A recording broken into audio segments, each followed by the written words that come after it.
Graça e paz, amados irmãos, nessa noite estamos aqui mais uma vez para estudar a questão da igreja e a interdependência de princípios e valores no meio da igreja.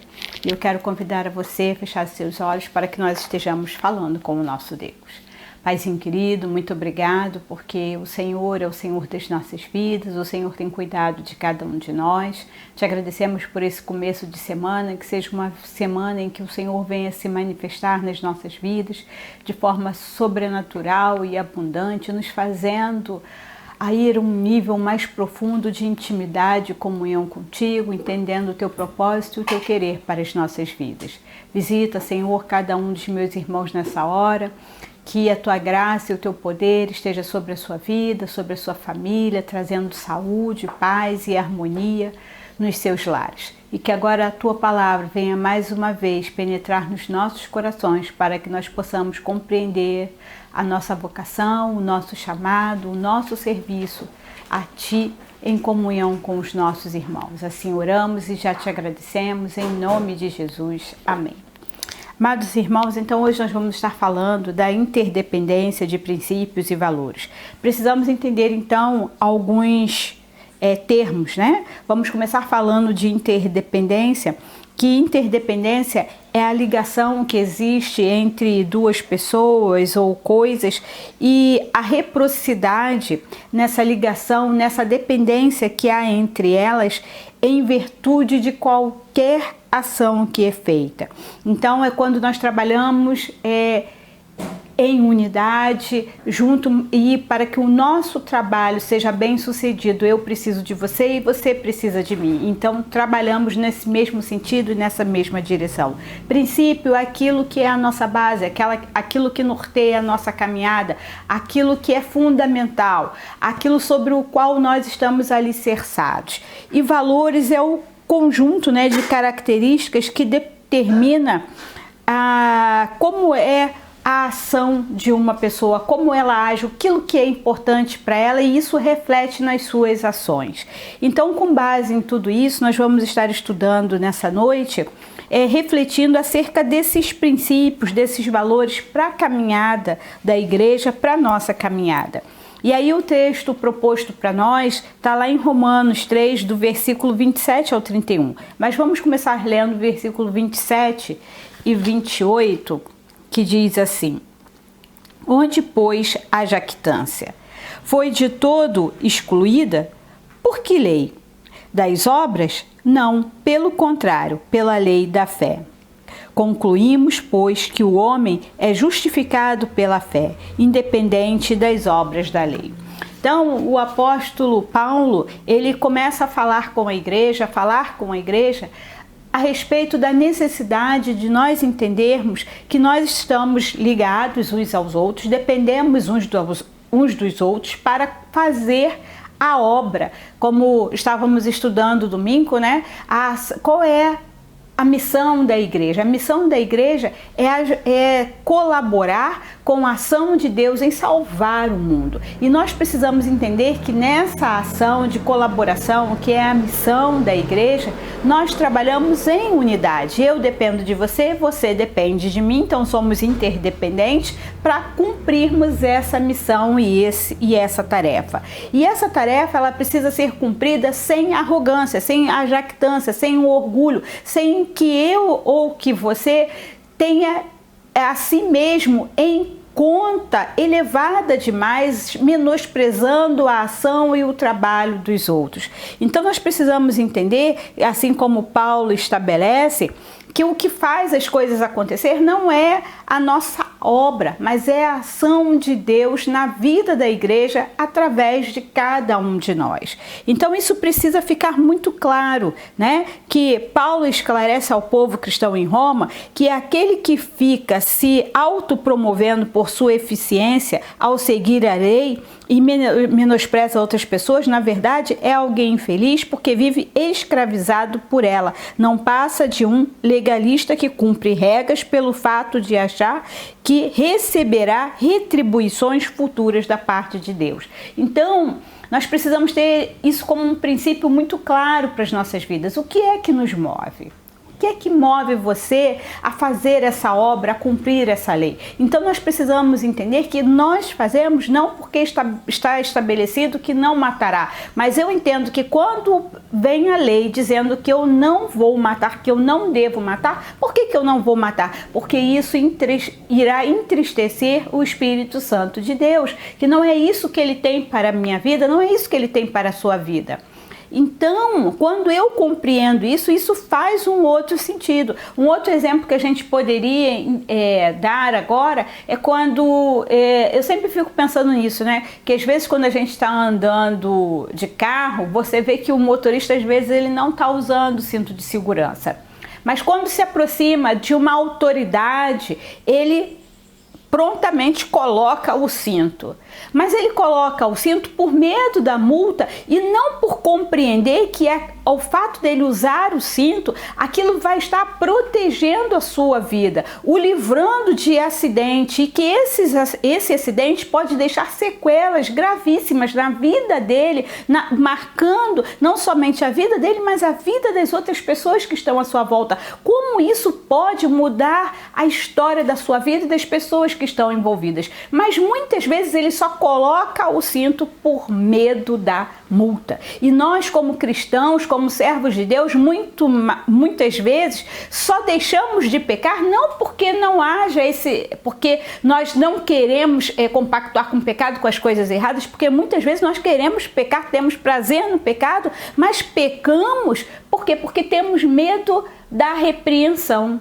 Mas aquele desejo continua ardendo dentro dos nossos corações. Então nós precisamos entender por que eu não vou pecar. Não é porque eu tenho medo da punição, porque alguém disse que eu vou parar no inferno, mas porque o ato de eu pecar vai entristecer o Espírito Santo de Deus. O ato do pecado vai trazer consequências danosas para a minha vida e para a vida de todos aqueles que estão à nossa volta. Então nós precisamos entender que eu não faço, não é só porque eu tenho medo da punição. Eu não faço porque eu entendo quais são as consequências que estão envolvidas e o quanto isso vai trazer dano para a minha vida, o quanto isso vai atrapalhar a minha comunhão com Deus e o quanto é importante eu me relacionar com Deus, estar em comunhão com Deus.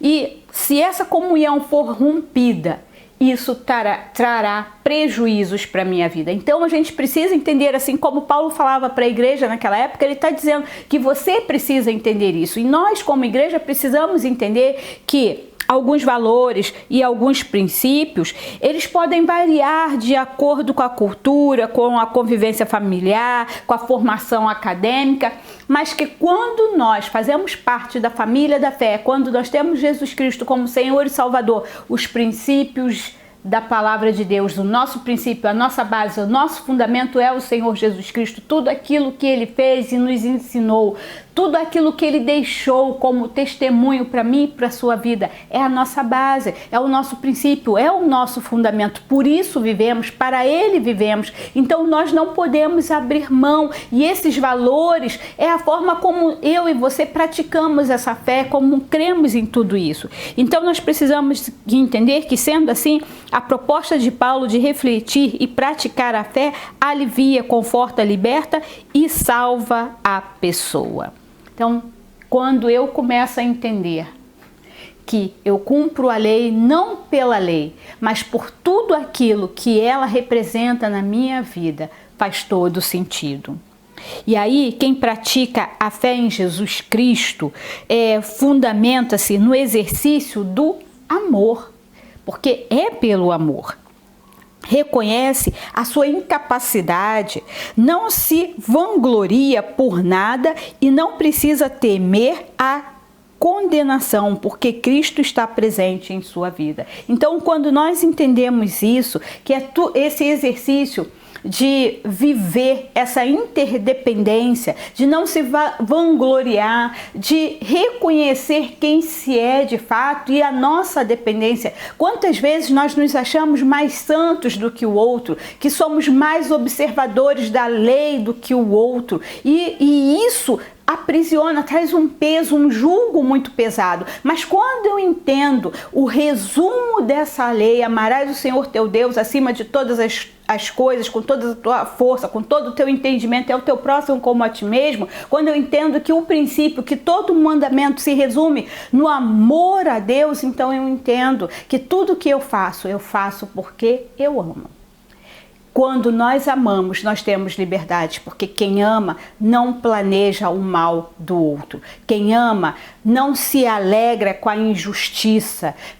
Quem ama não fica ensoberbecido, não é arrogante, não é vaidoso, mas quem ama tem prazer na vitória e na conquista do outro. Quem ama se alegra em ver o outro bem. Quem ama trabalha para o bem do próximo, ainda que isso resulte em ele ter que abrir mão de coisas que para ele é importante, mas ele abre mão em prol do próximo, e isso não é um peso, isso não é difícil demais, e ele nem se sente envaidecido por conta disso, mas o prazer dele é servir ao Senhor, e servir ao Senhor ele entende que é servir ao próximo, aquele que está junto com ele. Então nós precisamos ter esse princípio, né? Entender isso, que não é por vaidade, não é por ganância, mas é por amor a Deus. E a igreja do Senhor precisa ter isso como princípios. E princípios são coisas que são inegociáveis, princípios não se negociam. E quantas vezes nós temos visto aí pessoas fazendo negociatas, por quê? Porque querem estabelecer um novo fundamento, e um novo fundamento que não tem base na pessoa do Senhor Jesus Cristo. O Senhor Jesus Cristo é a base, é o fundamento da fé que professamos, e nós precisamos entender. E aí vamos lá para o versículo de número 29 e 30, que diz assim: e porventura Deus somente dos judeus? Não o é também dos gentios? Sim, também dos gentios, visto que Deus é um só, o qual justificará por fé o circunciso e mediante a fé o incircunciso. Então nós precisamos entender que Deus é um só Deus, um só Senhor, um só corpo, uma só igreja. Nós somos parte um dos outros. E meus irmãos, isso às vezes cansa, né? A gente tem que ficar repetindo isso todas as vezes. Por quê? Eu preciso aprender a amar, preciso aprender a respeitar. Muitas vezes nós somos muito bons para os outros, mas precisamos ser melhores ainda para nós mesmos. É muito interessante que às vezes as pessoas chegam na igreja e falam assim: nossa, como a gente se sente acolhido, como a gente se sente bem tratado, mas às vezes a gente trata bem e acolhe o outro, mas aquele que já pertence à família da fé, aquele que já está ali todo dia do seu lado, te ajudando, orando pela sua vida, intercedendo pela sua vida, a gente não é capaz de um gesto de gentileza, não é capaz de um gesto de generosidade, não é capaz de um gesto de afeto, de carinho, porque estamos ali todo dia e parecemos não olhar para o outro. Então nós precisamos entender que o outro, ele é importante. Receber uma visita é importante, receber bem quem nos visita é importante, mas muito mais importante é continuar tratando bem e cuidando daquele que está conosco todos os dias. Porque se o outro que nos visitou, nós entendemos que Deus quer ser Senhor sobre a vida dele, aquele que está conosco, Deus já é Senhor sobre a vida dele. Por quê? Porque ele faz parte desse corpo, dessa caminhada, desse trabalho. Então, quando nós agimos dessa forma, quando nós cuidamos bem uns dos outros, os outros olham para nós e vê assim: eu quero fazer parte daquela família, eu quero estar ali com eles, eu quero servir a Deus como eles servem, porque olha só como eles cuidam uns dos outros. Não é isso que diz lá em Atos 2, a partir do versículo 42? E o finalzinho de Atos 2 vai dizer o quê? Que pela forma deles viverem, pela forma deles se portarem, o Senhor dia a dia ia acrescentando aqueles que iam sendo salvos, porque eles eram um exemplo, eles eram uma referência. Então nós precisamos entender que o Senhor é o Senhor da igreja, é o Senhor das nossas vidas. E que ninguém é considerado justo por fazer boas obras em cumprimento à lei, mas que toda pessoa que pensa poder comprar a aprovação de Deus e a vida eterna pelos seus próprios méritos está equivocado. É um grande equívoco. Às vezes a gente pensa que a gente pode ludibriar Deus. Você pode me enganar, mas a Deus, meu querido e minha querida, tenha certeza que você não vai enganar. Você pode parecer muito bonzinho aos meus olhos, mas para Deus não. Então não é pelos nossos próprios méritos, é pelo mérito de Cristo, pelo sangue do Cordeiro derramado na cruz do Calvário. Por quê? Porque foi o cumprimento de Deus, a fidelidade de Cristo, a promessa do Pai que nos garantiu essa vida. Então nós só alcançamos a salvação por obra e graça do Senhor Jesus Cristo, pela obra redentora de Cristo nas nossas vidas. E nós precisamos ter consciência disso, que não existe nenhuma pessoa totalmente justa. E por isso ninguém tem que ficar se gabando por nada. Tem hora que eu acho que a gente tem algum termômetro para medir santidade, que um se acha mais santo do que o outro. Um se acha num grau de espiritualidade mais elevado do que o outro. Meu irmão, minha irmã, ninguém, se for aferido pelo Senhor, vai passar. Por quê? Porque você cumpre uma parte da lei, mas na outra você acaba negligenciando. Você é muito bom numa área, mas na outra você peca. Então, por isso que a gente precisou do Senhor Jesus Cristo, porque Ele foi o único que foi irrepreensível. Então, sem a ajuda do Senhor Jesus Cristo, nós não cumprimos. Então, a gente não pode ficar se achando melhor do que o outro. Não, eu sou melhor do que fulano, que a maricota, porque eu vou na igreja todos os domingos. Mas eu assisto àquele que está batendo lá na minha porta, pedindo pão. Eu falo com os meus vizinhos, às vezes eu sou arrogante, prepotente com os meus vizinhos, sou grosseira com os servidores, com aqueles que prestam serviço. Mas quando eu estou dentro da igreja, eu pareço a pessoa mais gentil do mundo. Então nós precisamos começar a rever essa questão, né? Como nós nos portamos. E aí, a lei por si só é impiedosa, ou seja, quem cumpre se salva, quem cumpre em parte receberá a sentença de morte. Por isso que a salvação é graça. Porque não há o que eu faça que seja suficiente para alcançar tamanha graça. Por isso eu preciso dos méritos do Senhor Jesus Cristo, né? Então o apóstolo Paulo vai afirmar que viver segundo a fé significa reconhecer que somente assumindo as limitações, as nossas limitações, as suas limitações, e seguindo os passos de Jesus, alguém pode se tornar justo. Somente vivendo segundo o exemplo do Senhor Jesus Cristo. Então nós precisamos nos esforçar todos os dias. Todos os dias eu preciso ser melhor do que fui ontem. E preciso trabalhar hoje de tal forma para que, se o amanhã me pertencer, amanhã eu possa ser melhor do que eu fui hoje. Porque todos os dias precisamos melhorar, todos os dias precisamos crescer, todos os dias precisamos avançar. Precisam entender que Deus oferece a sua graça justificadora a todas as pessoas. Portanto, o verdadeiro sentido de vida está em se espelhar em Cristo e servir a Deus e ao próximo. Esse é o sentido da vida. É o sentido da nossa existência. Servir ao Senhor, nos espelharmos nos gestos do Senhor. Ele é o nosso referencial. E também olharmos para os nossos irmãos. Sermos imitadores dos nossos irmãos quando eles são imitadores de Cristo. Quando eles são exemplo, nós precisamos olhar para essas pessoas que são exemplo.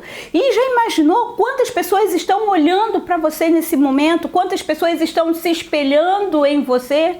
E qual é o testemunho que você está dando?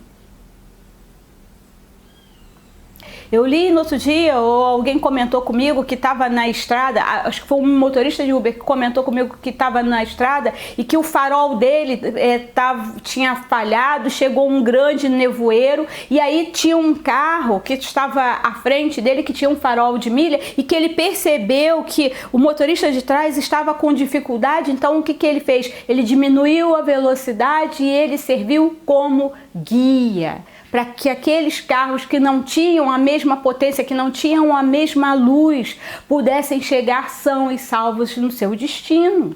E quantas vezes eu tenho a graça, eu tenho o amor do Senhor Jesus Cristo, eu não diminuo a minha velocidade para que você possa me seguir e chegar são e salvo ao seu destino, que é o reino dos céus, que é alcançar a salvação. Eu estou só preocupada comigo, eu tenho a graça, eu tenho o amor de Deus, então eu me salvei, não preciso me preocupar com quem está atrás de mim. Não sou um referencial e isso é um grande engano. Precisamos ser referência para esse mundo, porque as pessoas estão olhando para mim, para você, buscando ver Cristo nas minhas ações, vendo qual é o valor. Quais são as características daquilo que eu valorizo? Eu valorizo coisas ou eu valorizo pessoas? Então, a gente precisa entender isso, né? E aí, para ele, né, Paulo vai falar lá no versículo de número 31, dizendo assim: anulamos, pois, a lei pela fé? Não! O próprio Cristo disse o quê? Que ele não veio revogar a lei, mas ele veio cumprir. Então, nós não anulamos, não, de maneira nenhuma. Antes, confirmamos a lei. Então, a lei, ela é confirmada. A palavra de Deus, tem gente que diz que o Antigo Testamento esquece, né? Joga fora. Vamos esquecer o Antigo Testamento. Vamos ficar só no Novo Testamento, só no tempo da graça. Não, a lei está aí, ela precisa ser cumprida. E a gente precisa entender que a fé em Cristo não exclui a lei das obras. A lei das obras é referente ao Antigo Testamento, é entendido por Paulo de um modo diferente. Os apóstolos, o apóstolo se reporta ao sentido mais originário da palavra e entende esta lei como Torá. E o que significa isso literalmente? Bom ensino.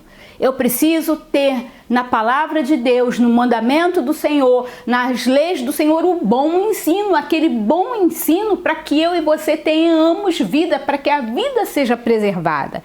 Então isso é muito importante, de modo que a lei não é uma obrigação, mas sim um alvo a ser perseguido por trazer consigo boas instruções para quem quer ser feliz na terra. A fé em Jesus vem complementar e confirmar essa lei. Então lembra quando a gente falou que o Senhor Jesus vai resumir todos os princípios? A lei, através dessa fé, na fé no Senhor Jesus Cristo, faz possível, faz com que a gente seja feliz. Lá no Antigo Testamento, você vai ver lá no livro de Deuteronômio: eis que eu ponho diante de ti a vida e a morte. Escolhe, pois, a vida, porque quem fizer isso, terá vida. Mas quem rejeitar os mandamentos, as ordenanças do Senhor, vai encontrar a morte. Quantas pessoas estão encontrando a morte porque têm rejeitado a palavra de Deus? Ou então têm escolhido: isso aqui eu obedeço, não, isso aqui eu não vou obedecer, não, isso aqui eu vou cumprir, não, isso aqui eu não vou cumprir, não, isso aqui é difícil demais, então peraí que eu vou dar um jeitinho. E aí a gente vai picotando essa cruz que o Senhor fala: quem quiser vir após mim, tome a sua cruz e negue-se. E a gente vai picotando essa cruz, e essa cruz que é a chave para você entrar no céu. Quando chegar lá, você vai descobrir que você picotou tanto essa cruz que ela não funciona. Você não vai alcançar a salvação. Então a gente precisa parar e repensar o que tem sido, quais são os nossos princípios, né?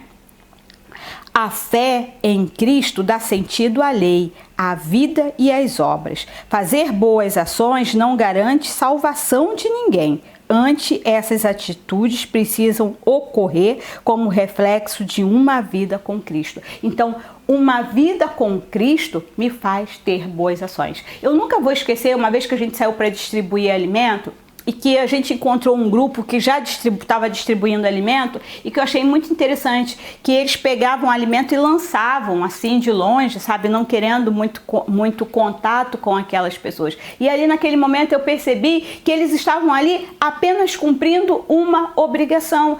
Se você faz as coisas apenas por obrigação, por medo do inferno, meu irmão, pode parar de fazer, pode parar de perder seu tempo. Porque a gente precisa fazer por amor a Deus, porque eu entendo os ensinamentos do Senhor Jesus Cristo e tenho esses ensinamentos como princípio na minha vida e valorizo a cada um deles de tal forma que eles estão sendo revelados através da minha ação. Então não faça por medo, mas nós precisamos entender que o que quer que façamos, devemos fazê-lo por amor a Deus e a sua palavra, porque o Senhor Jesus Cristo foi fiel até o fim, ele cumpriu até o fim, cumpriu por amor e obediência, cumpriu por amor a mim e a você, ele suportou aquela cruz, e suportou aquela cruz por obediência ao seu Pai. E é isso que o Senhor espera de cada um de nós. Embora as comunidades cristãs sejam diferentes no pensar e no agir, elas não estão autorizadas a abrir mão do que Jesus Cristo fez e falou. Precisamos cumprir tudo aquilo que o Senhor deixou para nós. Então, apesar das diferenças entre clérigos e leigos, somos cristãos. A espiritualidade de Jesus molda as nossas opções, atitudes e verbalizações. Por isso, tudo somos interdependentes. Que você nessa noite possa estar entendendo que somos interdependentes. Somos interdependentes uns dos outros. Temos um princípio, que é o Senhor Jesus Cristo, a sua palavra, o seu ensinamento, a sua doutrina, tudo aquilo que ele deixou para nós. E somos pessoas que temos princípios. Esses princípios são a nossa base fundamental. E o nosso valor nós demonstramos naquilo que fazemos. São as características daquilo que fazemos e como fazemos. Nós somos a Igreja de Cristo. Amém?